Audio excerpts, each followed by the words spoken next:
Greetings, my beautiful lovelies. It's Emmy. How are you? It's great to see you and welcome back. Today I'm going to be making a historic Russian recipe that transforms apples into marshmallows. So many of you got in touch with me via social media. Thank you so much to tell me about this article and recipe that was published in Atlas Obscura by Anne Eubank. I'll put a link down below about pastila. And pastila is a recipe that seems very simple, just apples, egg whites, sugar. That's it. Of course, there's a technique involved, but you whip it all together and you basically dry it in a very low oven to create this fluffy kind of marshmallowy consistency kind of cake that is then layered and then cut into little kind of fingers and served. So as many of you know, I love learning, and I love learning especially through food. It's a great way to contextualize and to learn about history and a culture.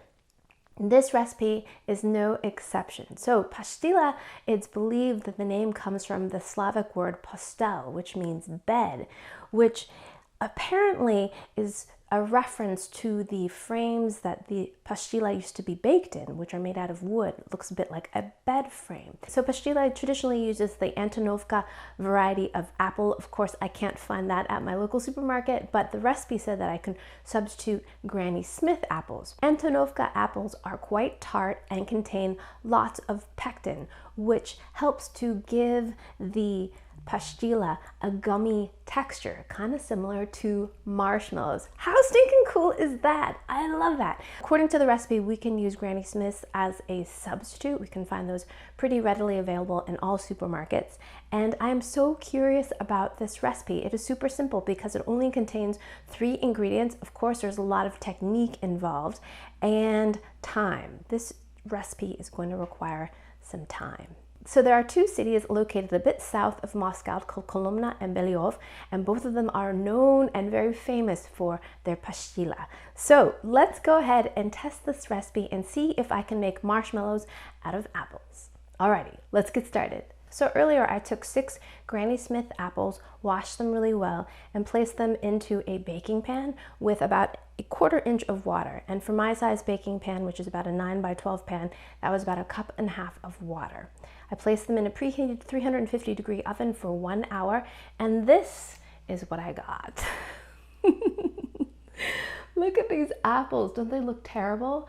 The recipe says they should look misshapen and saggy and just totally soft, and that's exactly what they look like.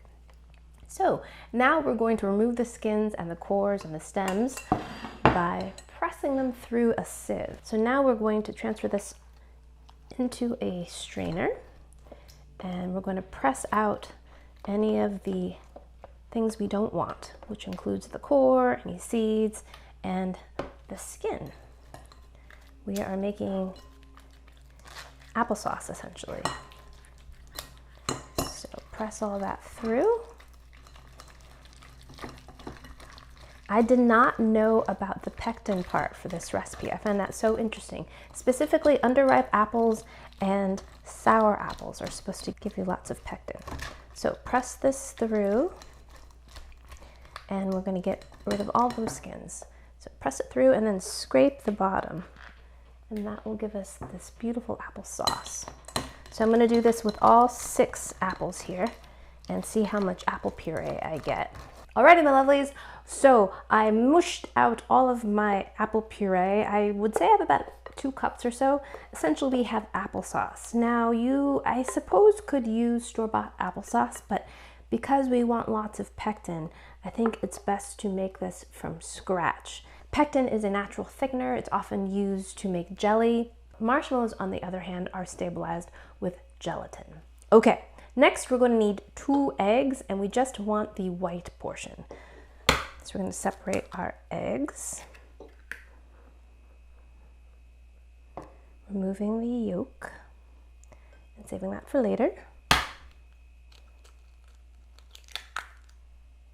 Oh, that's a big egg.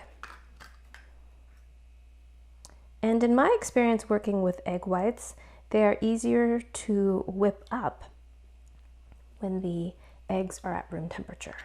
So put that over here.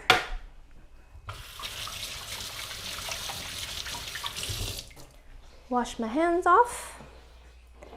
So we're gonna take our 2 egg whites and place them into the bowl of a stand mixer. Historically, this was done by hand, and according to the Atlas Obscure article, this would be whipped for 48 hours. 48 hours by hand. Oh my gosh. And then we're gonna add our apple puree.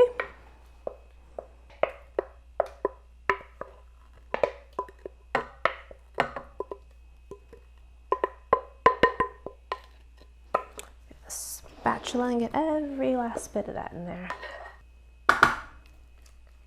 Okay. So we're going to beat this for about 10 minutes on medium-high speed until we have a beautiful, glossy, shiny foam. So let's do this. I hope my mixer cooperates with me. The head is loose. I know there are ways to fix this, but I have not had the time.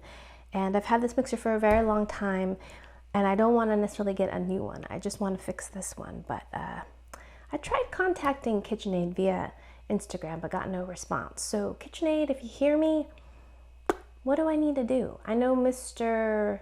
Fix-It, Mr. Mixer on TikTok has all kinds of videos on how to repair this, and yeah, if I had more time, I would. Anyways, back to mixing this. Let's mix this. Here we go.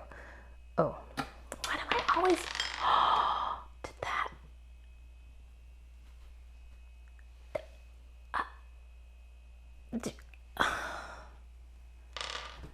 I was just praising you. We've been around like together for a long time, and then this breaks. I probably could epoxy that back, but oh man. Okay, power. Okay, it still works. We can add our sugar.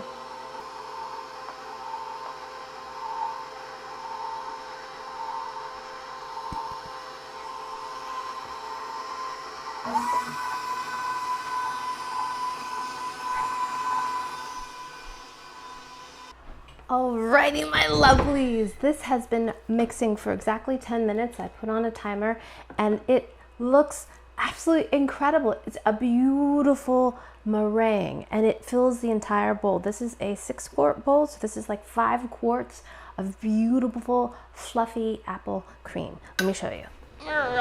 Look at the consistency of this. Look at that. Isn't that beautiful? You can see a little bit of the chunks from the marshmallow, but look how it holds a peak.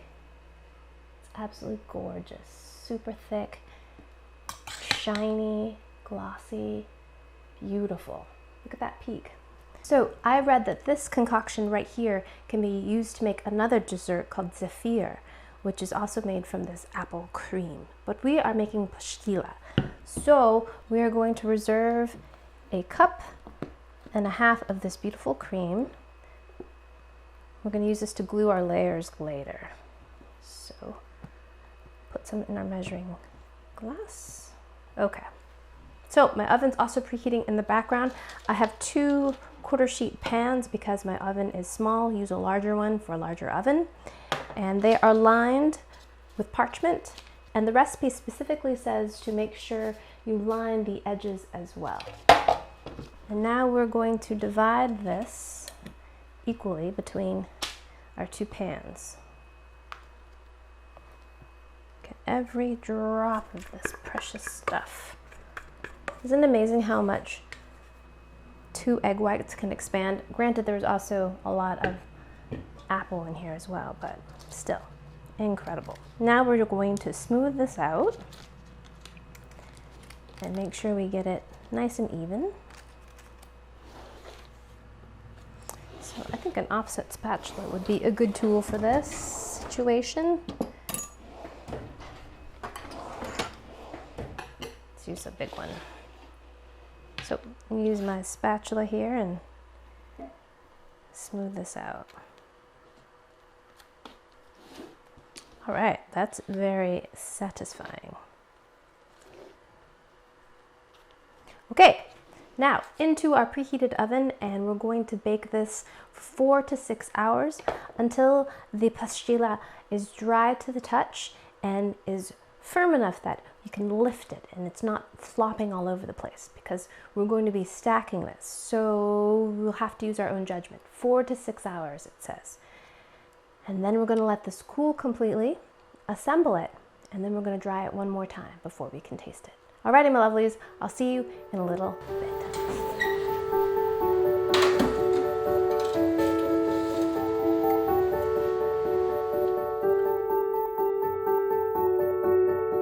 Alrighty, my lovelies, I am back for day 2 of pastila making. So while I was gone, I baked my pastila for 7 hours. The recipe said 4 to 6. I went for another hour because it wasn't quite set up. I'm also using quarter sheet pans, so I had to stack them in my oven.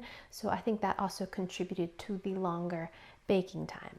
After I finished baking the pastila, I let them cool completely, and then I used an offset spatula to carefully peel back the parchment paper, which wants to really stick to the pastry. So do this very, very gently. Then I cut each in half, so it'd have 4 layers of pastila.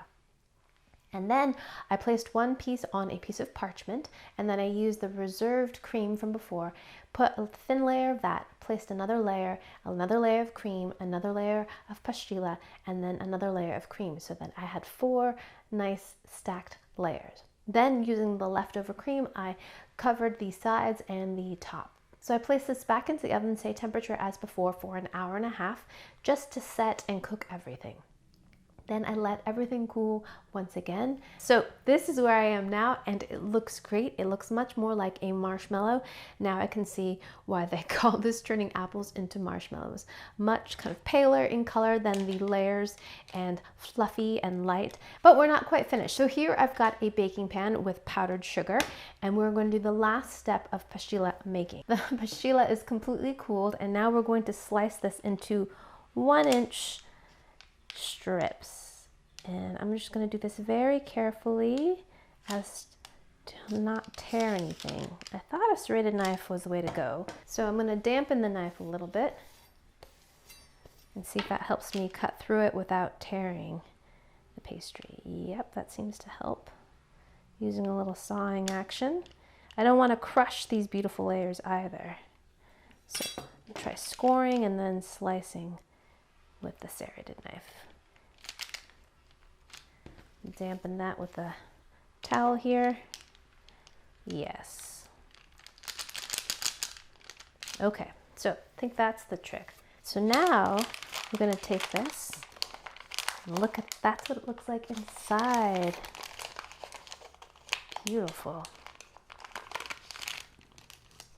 Here's what it looks like inside. You can see the layers. Lovely. And now we're going to roll it in plenty of powdered sugar. So I watched another video here on YouTube, I'll include the link down below, where they take you to a traditional manufacturer, they still make it in Belioff, and they roll it in the powdered sugar like this. Okay. And I think that adds a little bit more sweetness, obviously, but it also keeps it from sticking to anything, because it is quite sticky. And it makes it look much more like a marshmallow. Look at that. There it is. Okay, so I'm going to do this for the remainder, and then we'll finally give our pastila a taste. Cannot wait. So I have 2 versions here. I dusted both of them with powdered sugar. This one I decided just to dust the very top and leave the sides open so you could see all those beautiful layers. And then in this version, I dusted all the sides and coat them as best I could. So here's the one. So when you dust all the sides, it looks a little bit more like a marshmallow, no? And then this is the version where the sides are open. You can see all those layers. Cute. In terms of taste, I don't think it's going to make that much of a difference. So let's finally give our pastila a taste. I'm going to grab this one right here. Alrighty. Now that it's covered in powdered sugar, I can see the marshmallow analogy a lot more. Let's just give this a cut. Here we go.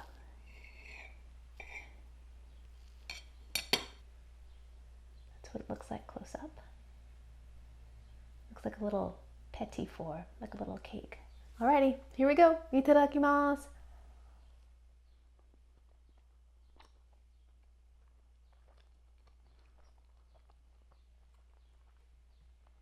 Wow, you can really taste the apple in there. And it's significantly tart. We use Granny Smith apples, which are notoriously tart. So there's a great appley flavor and a tartness, very lightly sweetened. I like that. The texture is reminiscent of marshmallow a bit. It's definitely fluffy and chewy, just slightly. But to me, it's much more cake-like. Although it does look a bit like marshmallow once it's dusted in powdered sugar, but the texture isn't as springy as marshmallow, although there is a spring to it.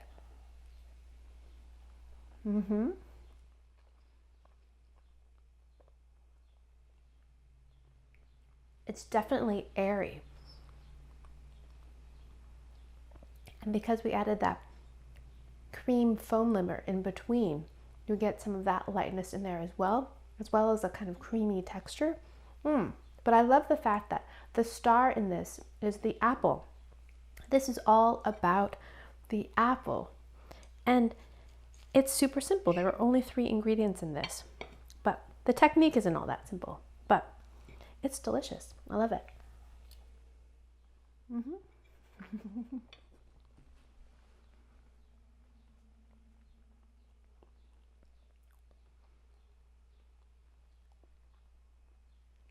It's like a foamy, springy, kind of creamy angel food cake without the dairy aspect to it. So it has a very intense appley flavor, but those textures remain. And that remaining batter that we use to glue the layers is a really nice touch in there. I feel like it adds another kind of layer of kind of light foamness that's a little bit different than the baked pastila. But I've never had a dessert like that before. So there you have it, my lovelies. That's the historic Russian recipe that transforms apples into marshmallows. Not technically exactly marshmallows, but very marshmallow-like. We use apples and the pectin that came from the apples to stabilize the foam and give it a kind of a slightly bouncy texture. It's kind of a substitution to the use of gelatin in regular marshmallows. But there you have it, pastila. Alrighty, my lovelies, thanks so much for joining me. I hope you enjoyed that one. I hope you learned something. Please share this video with your friends. Follow me on social media. Check out my website. I will include a printable version of this recipe. Like this video, subscribe, and I shall see you in the next one. Toodaloo, take care, bye.